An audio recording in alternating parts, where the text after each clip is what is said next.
amakuru y'ingenzi yizewe kandi yihuta. Reka tuyahere kuri filime mbarankuru y'ubuzima, imibereho, imyitwarire ndetse n'ibindi bibazo abantu bibaza ku ngagi zo muri parike y'Ibirunga. Ni parike yo mu Rwanda. Iyo filime mbarankuru yamaze kugera kuri Netflix. Mwanyarukiraho. Urwego ngenzuramikorere RURA rwatangaje ko rwamaze guhana abatwara abagenzi mu buryo bwa rusange barenga 100 kubwo kuzamura ibiciro by'ingendo. Nyuma y'itangazwa ry'ibiciro bishya by'ibikomoka kuri peteroli,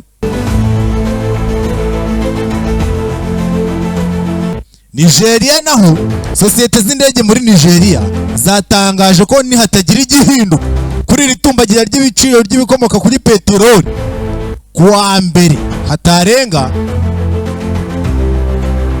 badatangiye guhagarika ingendo zidahagaze, bahita bahagarika ingendo bitarenze kuri uyu wa mbere. Kimwe no muri Canada, sosiyete y'indege ya Air Canada yatangaje ko igiye guhagarika ingendo zageraga muri New York kubwira itumbagira ry'ibiciro by'ibikomoka kuri peteroli. Mwibutsa ko mu Rwanda itangazo rya nyuma riheruka gushyirwa hanze ryakuraga litiro ya essence kuri 2,333 ikagera ku 2,938 mu gihe mazutu yo yagumye ku 2,205.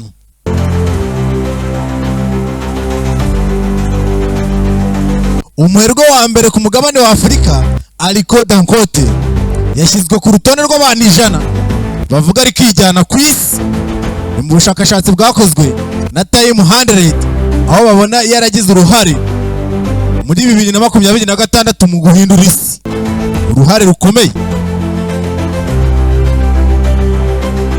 Twikojeje muri Ghana rero naho turasanga umugabo udasanzwe.